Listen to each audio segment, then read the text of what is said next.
when you are selling a product, I think where a lot of people run into issues with their videos is that they don't have a narrative to their story. And every good video that makes you feel an emotion, that evokes emotion, has a narrative. Right. And whether it's subtle or it's very in your face, there's something about that makes you connect with that brand. And so it's not just about having a super refined, nice camera and having beautiful compositions, but it's also about what is that video, that film telling your consumer, and what emotion is it evoking, and how is it touching them to a point they're like, I want to be a part of this. Because that's essentially what somebody is doing when they buy your product. Yes, you have the utilitarian products, but you also have this, especially within clothing, it's like, I identify with this brand and I want to be a part of that. Hey everybody, welcome to the Little Fish Podcast, where we honor, celebrate, and learn from small business owners just like you. I'm Joel Eschenbach, and thanks again for watching and for listening. Today we're going to talk about products again, but we're going to specifically talk about using social media to leverage the sales and promotion of your products. And today we have on Ricardo Aviles from Oak and Stone Clothing. Welcome to the show, Rick. Thanks for having me. Yeah, man, it's good to have you. And you sell clothing online. I do. But there's something it's easy for me to say specific about it. So tell us about what is Oak and Stone Clothing and why is it different? So started this company out of a need that I had for myself. We are targeting a specific niche. So we're just not a standard clothing company. Our tagline is modern menswear designed for the athlete.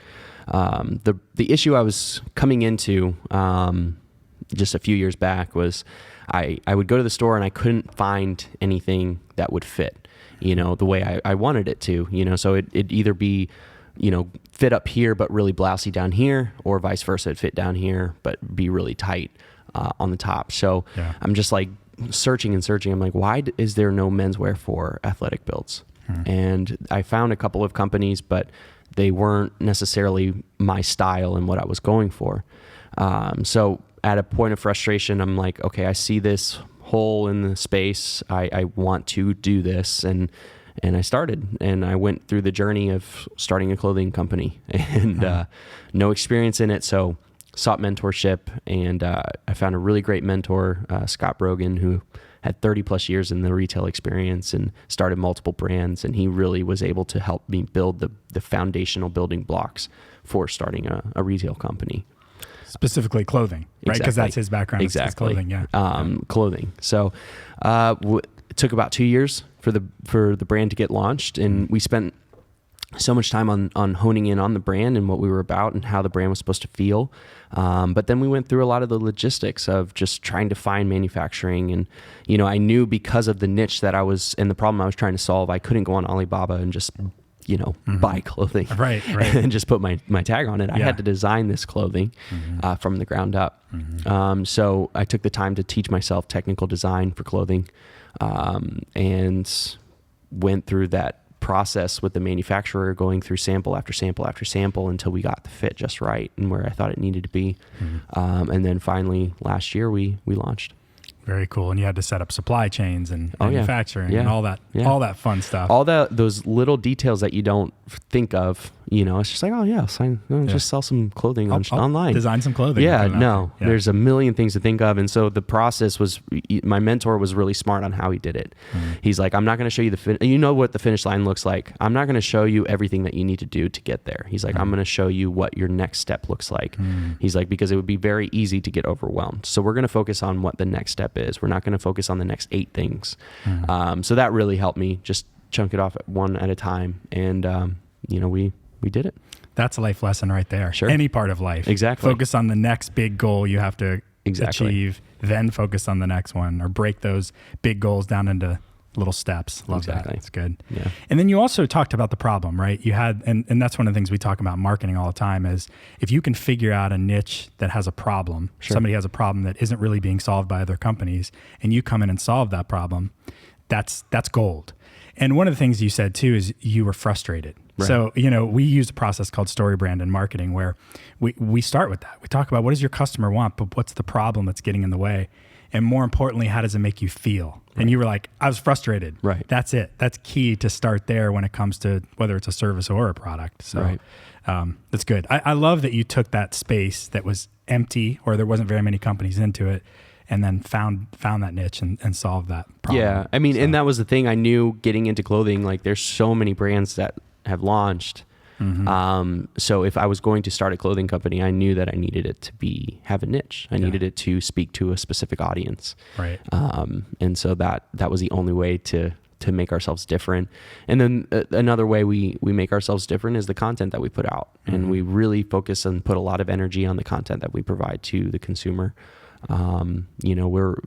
We take inspiration from Nike as our main one. Like Nike does such an amazing job of highlighting athletes. And we obviously work with a lot of athletes because this is the problem we're solving for them. Right. And so they take the time to highlight a lot of athletes and really put the brand secondary to their story. You know what I'm saying? So instead of constantly selling with content, we're really trying to push a culture that we're really all about. Yeah. Let's talk about that. So content, you, from the very beginning, you dove right into Instagram specifically, correct? Right? Yeah. So tell us a little bit about what was your strategy?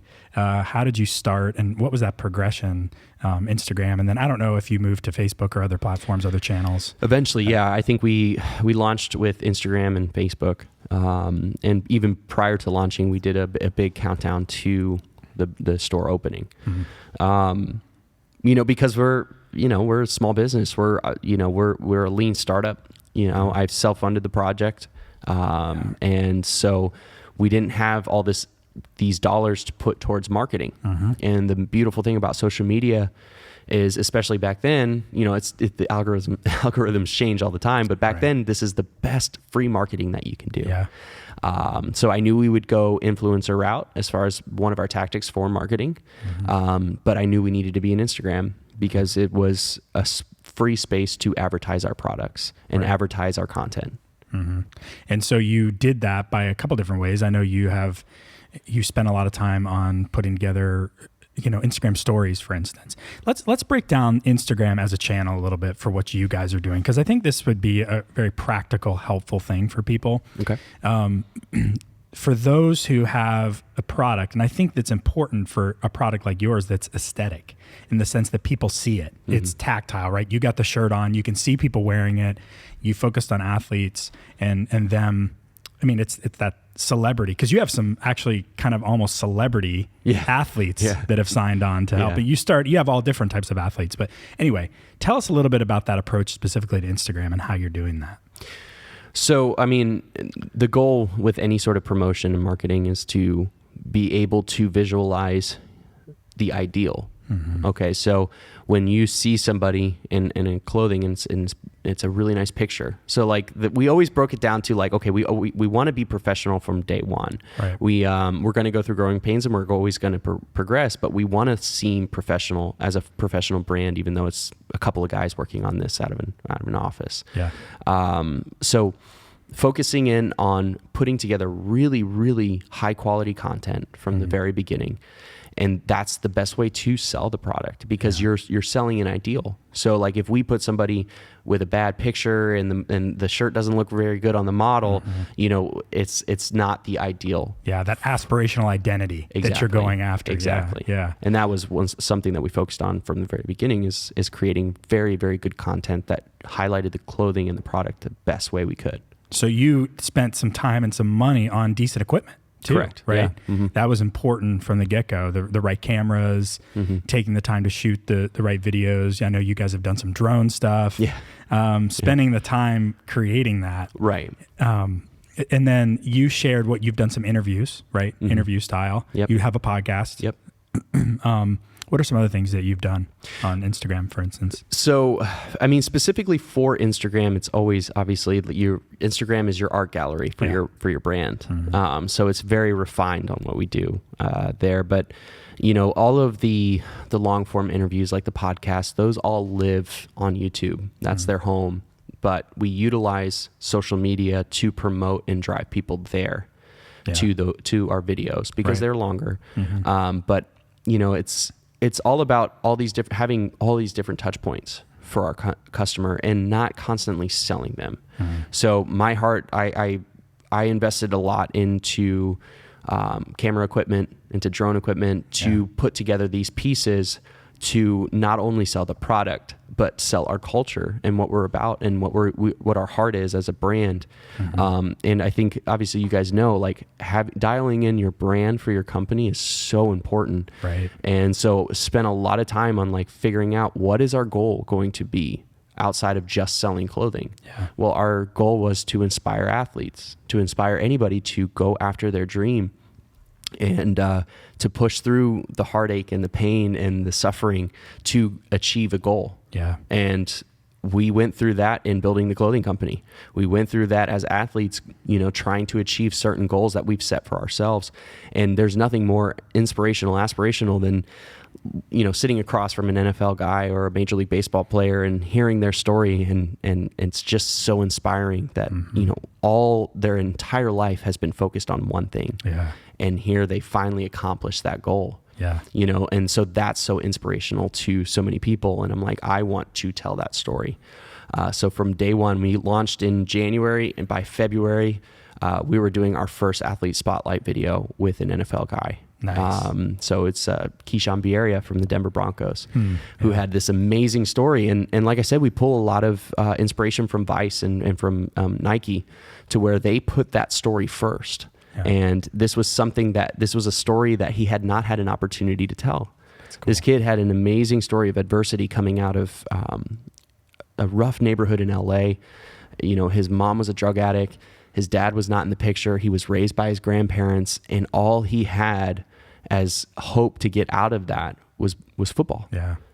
And he did it. Like he had this like amazing story of just even being accepted into the college for academics prior to getting his football scholarship, even though he got both, and it was just such a cool progression. And doing that first video was like this huge epiphany to me. It's like, oh my gosh, I love this. Yeah. And so we continue to do that and tell those stories and inspire people, and to put out content that the athlete and the story is first and the brand is secondary. And that's really hard. Yeah. Because you're putting a lot of time and energy and money into putting these productions together.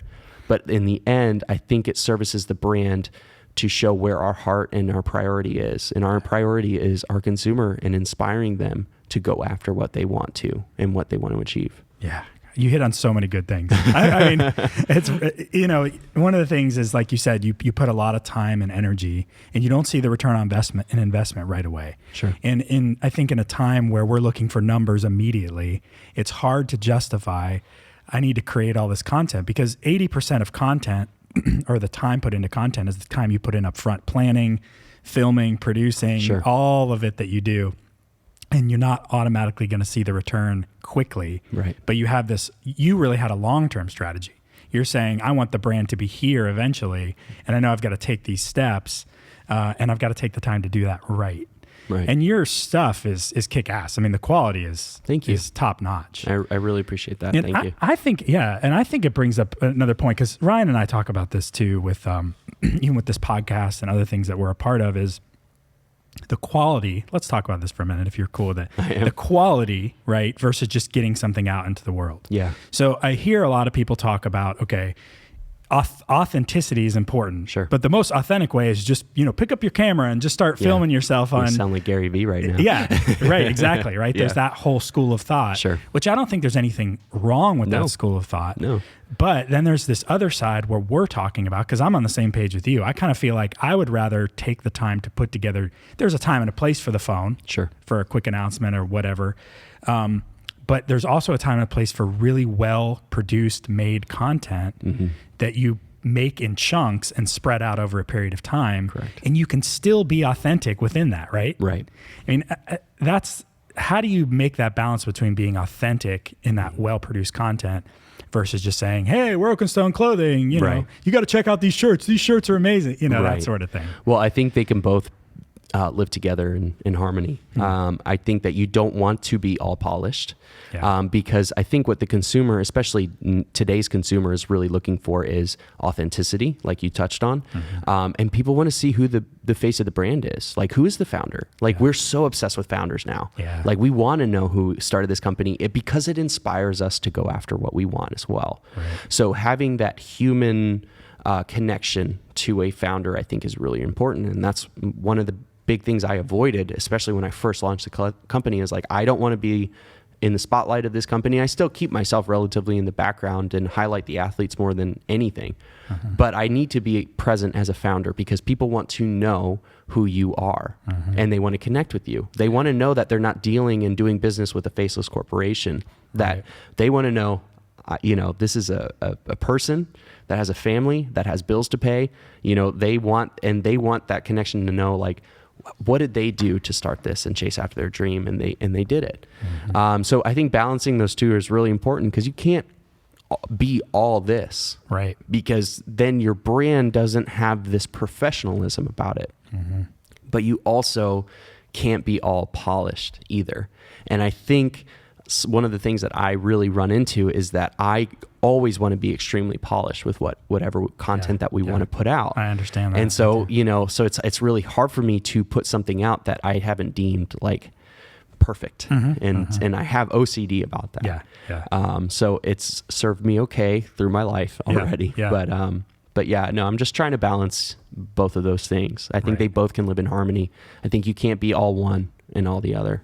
No, that's good. And also, I think that there's something about the polished, well-produced content that does help you stand out from the competitors. Exactly. So if you're, we've talked about this with podcasting, right? You've said, Ryan, that if you're looking through a whole list of YouTube videos or watching, searching through YouTube, you're going to pick the one that has the good thumbnail or the one that has a decent video production over the guy that's got the, in his basement with the sheet hanging behind him or whatever it is. And I know everybody's a little different with that, but I think it really comes down to your brand too. I mean, 99% of what Gary Vee puts out is that. And that's his brand. But that's his brand. And that's what his consumer has there's so many facets to this, and my brain's going crazy. No, go ahead. Yeah. So you can have a super unpolished product, but if the information that's coming out of that, like a Gary Vee, like, okay, you'll watch whatever he has to say because he's fast talking and he doesn't, fluff it up with bullshit. Like, he's going to tell you how it is. He's got he's got a lot of, to do exactly. And he's got a really good knowledge. So you're always wanting to provide value, because things can't just be pretty and not have value. And so how many times have you watched a beautiful video, but it doesn't really speak to you? You could have the best production in the world. It's like cologne commercial, perfume commercial. It's like, oh my gosh, it's a beautiful commercial, but it's like, I'm not going to buy that cologne. Yeah, exactly. Exactly. So that's what I'm talking about. When you are selling a product, I think where a lot of people run into issues with their videos is that they don't have a narrative to their story. And every good video that makes you feel an emotion, that evokes emotion, has a narrative. Right. And whether it's subtle or it's very in your face, there's something about that makes you connect with that brand. And so it's not just about having a super refined, nice camera and having beautiful compositions, but it's also about what is that video, that film telling your consumer, and what emotion is it evoking, and how is it touching them to a point they're like, I want to be a part of this. Because that's essentially what somebody is doing when they buy your product. Yes, you have the utilitarian products, but you also have this, especially within clothing, it's like, I identify with this brand and I want to be a part of that. And that's what you're doing when you put your money and your credit card down and say, I want to be a part of this. Yeah, so I'm jumping on this journey with you as a company, as opposed to you just selling me a product or just an exchange of money and product. Yeah, I love that. And I love taking the time to create the content. I think that there's this valuable content, offering value. So one of the things that I see a trend happening in the online world, and I think this ends up playing out on social media, YouTube, whatever, is that long form content. So do you know who Wistia is? I don't know if you've heard of Wistia. Wistia is an online video hosting platform. They've been around for a long time. They're kind of like the private version of YouTube or Vimeo. But they're a video hosting platform, but they're focused on marketing. They always have been. One of the things that they're really pushing right now is if you are a brand, create your own show. Think of yourself as a movie studio. Yeah. You know, you're Netflix and you have this show underneath of you, because that long form content is going to provide long-term buy-in for customers, which is exactly what you're saying. Yeah. But they're focusing on take the time to produce that content, and then their ultimate thing is have it live on your website versus just YouTube, because you have more of the control over who comes to the website and what you show. Yeah, and I think that's a smart strategy. I mean, because I tell even some of the younger influencers that we work with, it's like, don't put all your eggs in the Instagram basket. Right. Because especially with social media, these platforms come and go. And Instagram's been around for a while. And, you know, there's going to be something else that comes along and takes it. You know, TikTok. Exactly. It could be TikTok. So it's like, you know, you may be IG famous, but you may not, you know, you may not convert to the next.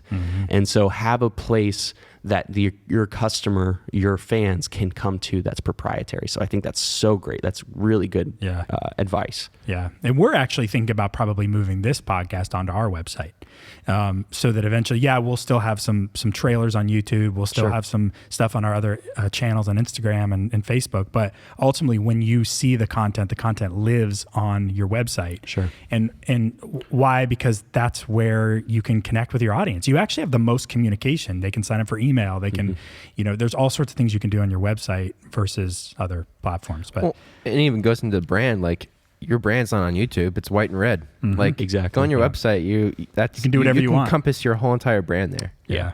So, no, that's good.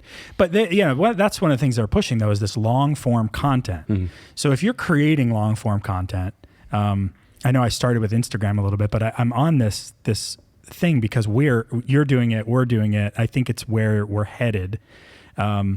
For you, that has been a podcast where you tell stories, you know, the stories of athletes you work with. But you've also done some more on-site video stuff too, right? Yeah.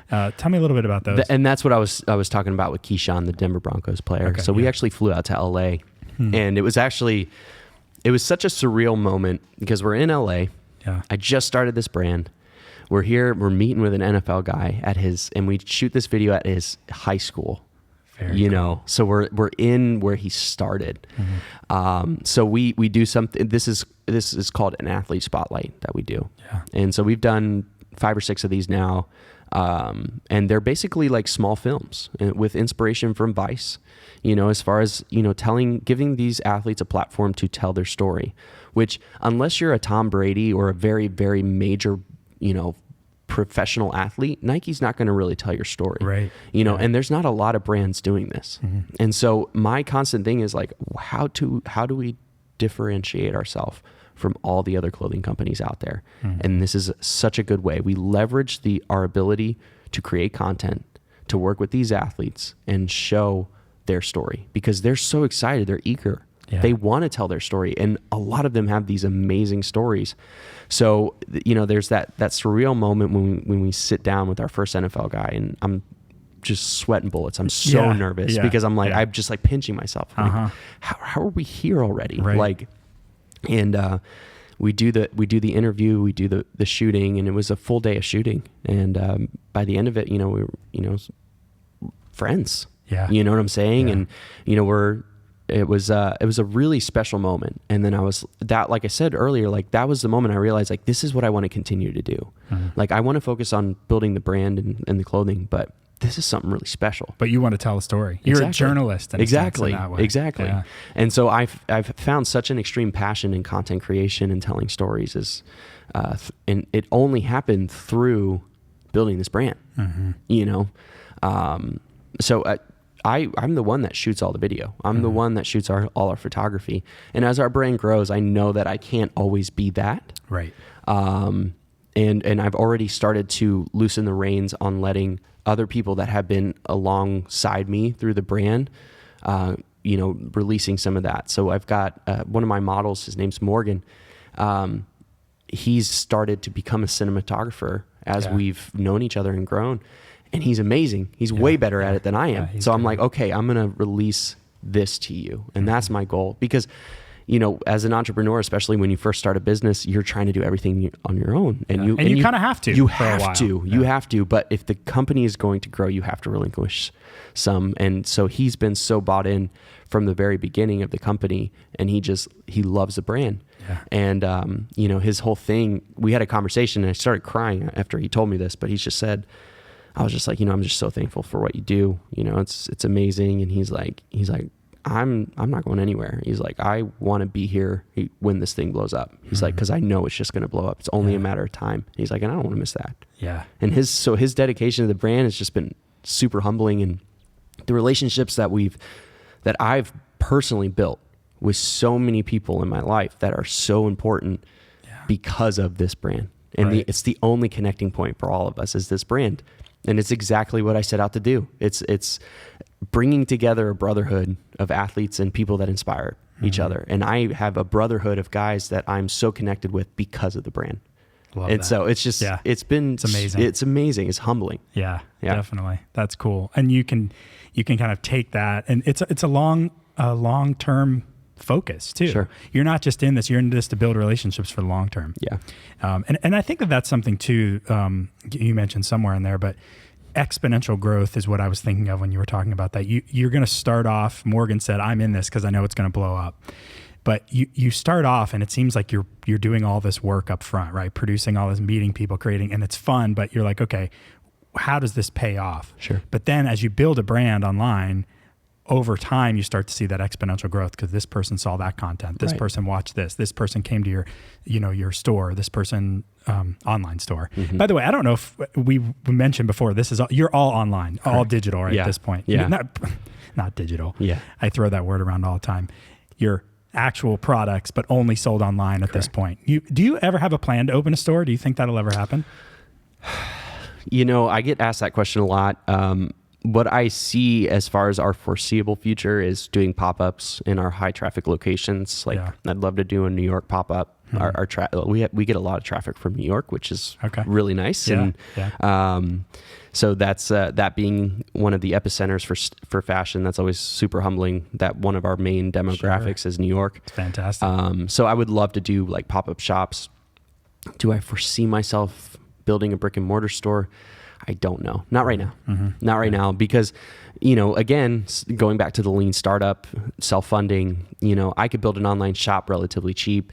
To build a brick and mortar store, mm-hmm. You're talking $1 million to do the build out right. Yeah. And so, you want to test that product and make sure that the market wants it before you invest a bunch of money into it. And, mm-hmm. As we grow, I can definitely see us doing pop-up shops and doing a lot of different things. But right now, no. But especially in a time when people are more moving away from that to online. Exactly. Yeah. Why rush into that? Exactly. I want to focus back on a couple of things before we wrap up. One is you talked a lot about you started with the video production yourself. You mm-hmm. did it yourself. High quality production, spent the time on the content. What would you tell people who would say, yeah, okay, my brand's the type that needs something done really well, but I don't have those skills. Do you think it's worth it for people to spend any marketing dollars they may or may not have on hiring a video crew or production company or whatever to create that content, even though they may not see that immediate return? What do you think about that? I know there's no perfect answer for everybody. But I'll take what you said in Chung. So somebody that would come to me and say, I want to do something like this for my brand, but I don't have the ability to mm-hmm. shoot content like that. Mm-hmm. I would ask them why. Why do you not have the ability? Because I didn't have the ability. Right. But I focused in on it, and I knew that this was something that was important and that I had to do. Yeah. And so the minute you relinquish the ability, you're giving up. And that's just not an option. Mm-hmm. So this is an important pillar of my business. So I'm going to dive into it head first and teach myself how to do this. And there may be people out there that will be better than you will. Mm-hmm. But because, it is hard to teach composition, like how to beautifully set up a shot that is perfect and in focus. That's hard because there is a lot of technical aspects to shooting film and taking pictures, but there's also a feeling and a view. And some people just they don't have it. But some people just have the technical and some people just have the art side. Exactly. Having both. Yeah. Exactly. Yeah. So that would be my first response is like, well, how do you know if you've never tried? If you've never truly dove into it and said, I'm going to give all of my energy to this, because that's what I had to do. I had to give all of my waking energy to learning how to do this. So, and it didn't happen overnight. It took time. No, it never does. You know, I watched some of my first stuff that I put out. And I'm like, I could have done so much better. We all do that. We all do that as creators. We all look at our first product. You hate your stuff. You're like, oh my god, this is take that down. Not me. Not you. Yeah, I'm just kidding. Yeah. No, I think there's something good to be said. Here, let me put me on the screen. I think a couple of things is, when you start a company, let's just say if you start a bar, you're going to have to buy your beer and wine license and then eventually buy your liquor license. In certain states, it's obviously different prices. So in Sarasota, Florida, it's $500,000 to get a liquor's license. So you're starting this, you're going to have to eventually spend some money to start the company. Yeah. So in a company like this, you have to think of it like, okay, a video or a logo is essentially a piece of hardware, or it's a license to get something to start. So just because you might not necessarily have control of the license or the video, it's important to either, one, try to learn it yourself or hire it. Yeah. Because, I mean, there's a point where Chris Do said this from the future, is like, well, how much are you planning on this company or this product or this campaign to bring you? Yeah. Well, then that's how much money you should put towards your logo or your video, because if you're expecting to make $500,000 on this thing and you're going to expect to spend no money on it or like $100 on it, then you're probably not going to make $500,000 out of it. Sure. So it's a different world that we're living in now. So you have to think, okay, photography, video, if this is the company you're going down, you have to spend that money, or you have to get into it, or you have to spend the time. It's either or time or it's to money. spend the money. Exactly. Exactly. So that's my Apple box. That's good. I like it. It's good stuff. Yeah. And then because for my personal story, I knew how much content I wanted to put out. So I knew at the end of the day I needed to do it myself, because I was either going to spend $10,000 on buying all the camera gear and all the things that I needed, or I was going to spend $10,000 to release 10 videos. So I saw the investment on like, okay, I'm going to take it upon myself to learn this stuff. I know what my brand, what I want my brand to say. I know how I want my brand to feel. So this, because a brand is an extension of you, you know what I'm saying? So that's why we spent so much time focusing on it. And so I knew what the brand needed to be and what it needed to say and how I wanted it to feel. So, it's really beneficial that I did do that, because now Morgan can see what I love and how I want the brand to feel. And now he can take that. And run with it. Run with it. Yeah. It's almost like you've created that visual brand guidelines. Exactly. For the company. Exactly. For the brand. Yeah. And interesting too, because I think you can get creative on that front end as well. You know, you mentioned Morgan jumping on board. I mean, I've found it's really helpful to do trade outs at that level. If you don't have the money to spend and you can't do it yourself, what can you provide to a startup videographer or somebody who's trying to get more work for their portfolio? So, there's ways you can get creative in that space. I was going to say, that's been the story of ONS from the very beginning. Yeah. We've never paid an athlete. We've never paid a model. We pay them in clothing and we pay them in content. It's awesome. People ask me like, how'd you get an NFL guy? We leverage the content. Yeah. We don't pay them. We leverage the content. Yeah.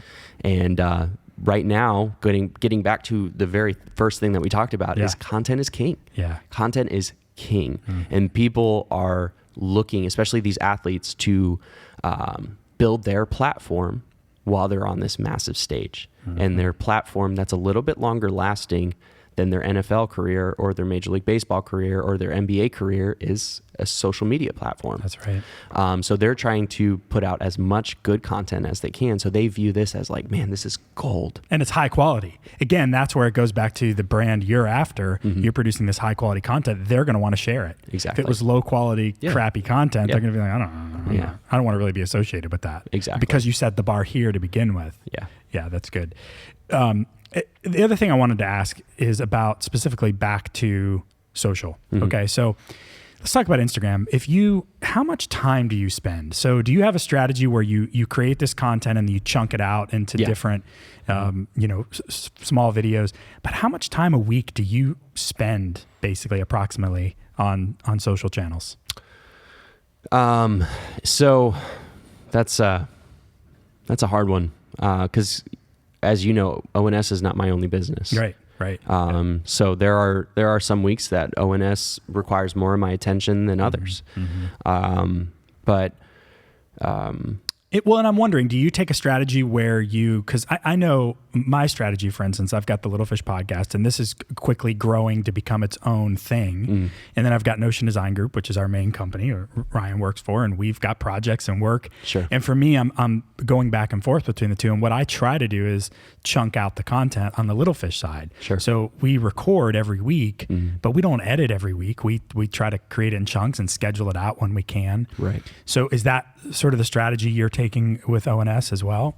Yeah. I mean, I love the idea of taking one piece of content, one long form video, and chunking it up into multiple pieces of content that we can therefore put out on social media. Yeah. I think that's just a smart way to work, because of the time limitations on social media, as far as only being able to post anything with 1 minute, unless you're using IGTV. Right. So definitely that has been our strategy more as of lately. And I spend the time, like the crunch time, whether it's, over the weekend or whatever, to edit as many photos as I possibly can. Because once I'm in that editing mode, like I can get a ton out at a time. Right. And then therefore I space it out as far as like within the week. So that way I'm not editing the picture and then posting it on Instagram. I've got this batch of photos to choose from, and then I'm going to post them on a schedule. So I try to post at least every other day, and I post 3 posts at a time. That's basically all that I can handle with everything that I got. That's pretty good though. Every other day is a good that's rhythm. At least the goal. Do we meet that goal? No, definitely not. But that's at least the ideal. And I think that that's an important point to talk about with social channels, period, is frequency of posting. Yeah. If you're not going to be posting frequently on a regular basis, it doesn't mean it has to be 3 times a week or every other day. It should at least be 1 time a week at the minimum. If you're not able to do that, you have to question why even do it at all. Right. You're just you're not, because what you see is, again, exponential. Over time, posting frequently, it starts to build. Right. You guys have seen that with Amity, on the coffee side. Yeah. So, I think it's important, like you're saying, edit the pictures while you're already editing. I mean, this seems like basic stuff, right? But this is the stuff that'll kill you and keep you from having a long-term strategy, because you'll get burnt out. Exactly. So doing those things in scheduled chunks. And then do you also write out captions and content and all that fun stuff in that time as well? No, the captions I usually I'm thinking about, but I don't do a lot of like super profound captions or anything like that. Every brand's different. With that. A lot of times we're doing more just explanation, we're not like, even though we try to inspire people, I don't love just putting up like, famous motivational quotes or anything like that. Right. And that's not really your brand. Exactly. Yeah. It's not my brand. And, I think that the stories speak for themselves. Yeah. So that really doesn't require a lot of my time at all. It's just describing what's in the picture a lot of times. Sure. What about hashtags? Have you seen a lot of momentum from doing hashtag research and certain hashtags that people are clicking on and buying and whatever? Sure. Yeah. I mean, I think the key with hashtag is moderation. Don't go crazy, because then you're just putting yourself too many places that just don't need to be. But we definitely, I did A/B testing in the beginning too, to see how well these hashtags worked. Yeah. And so I just took the ones, I narrowed it down, because I started off with a lot of hashtags, and then I've slowly over time seen where the traffic has come from each hashtag, and then just prioritize those. So yes, definitely use hashtags, because that's how people discover you. That's how you end up on people's pages, is because you tagged a certain thing that they may be into, so and they follow that hashtag, or exactly. So like men's fashion is a really good one for us, even though there's a lot of competition in that space. I think because of our aesthetic, we tend to, and the amount of following that we do have, we tend to be higher priority in those. Men's fitness, but then we have our like more localized hashtags like ONS and Oak and Stone Clothing Company and Hard Work Your Reward, like these things that we've coined on our brand to where it's more consistent. Yeah, and those grow over time. Correct. People recognize them. Exactly. Yeah, exactly. That's good. Well, final question. Okay. If somebody was about to start a company like yours or a product company that was online focused, what first advice would you give them? What would you say to them? They were like, what should I do? Where should I start? Okay, so I gotta refine the question. So do they have a product already? Yeah, they Okay. have a product already. Let's start with that. Okay. Yeah, because obviously we could go all different with manufacturing process and all that. I think the most important thing is to, and this is what my mentor had me do, is focus on the brand. Build your brand from the ground up. Before you get into the logistics of manufacturing and building an online store and all of that, focus on how you want your brand to feel. I spent 6 months on it. Wow. 6 months, and it was the most frustrating 6 months because I was just like, Scott, I want to keep moving forward. Like I want to do this. I want to raise money. I want to do this. And he's like, no, you haven't honed in on your brand. He's like, you're here. We need to be here. Yeah. So it has to be so razor tight on like what you're trying to say and feel, how your brand's supposed to feel. And so we spent a lot of time on that. And thanks to Ryan Parker for helping a lot Doing of that. the amazing work. Yeah. He's the one that developed our logos. The genius. Yeah. And helped with refining the brand to its where it is. And that's a plug. I mean, thank you for plugging back people like Notion Design Group who do that. Yeah, exactly. Exactly. I set you up for that. I appreciate it. No, that's true. I think that's so important. And people, they rush through that process. Yeah. And I know why, because you're eager to get your product into people's hands. But I think in the long run, it will service your brand and your business better is if you spend that time, because, especially with clothing, you have to have a really good brand. Yeah. I would say even with products in general. I mean, services are one thing. Yeah. But yeah, clothing, definitely. It's never a negative to have a good brand. Yeah. Let's just say it like that. Yep. Do certain industries require a good brand? Yeah. I mean, you can argue that, no, you don't necessarily have a good brand to be successful in certain industries, but it never hurts. It never hurts to have a refined brand. Yeah, that's true. No one's going to say, oh, that logo's that brand's way overdone for, well, I mean, a good example, I think, for you is you have been a part of helping start up Greystone. Right. So Greystone is an excavating service, right? Yep. And they have the best damn excavating service brand I've ever seen. Again, shout out to Ryan Parker for helping with the brand. But even the videos and everything, it's amazing. That's where I got a lot of my feet wet with photography and cinematography. My business partner and I, we started that a year prior to starting ONS, and that was my first dive into business. And that's what I was talking about when I was like, I have other businesses that I manage as well, and that's another one. And but again, if I'm going to put my name on it, I want to be proud of it. Yeah. I want to be proud of the brand, and thank you for saying that. Yeah. I completely agree. Yeah.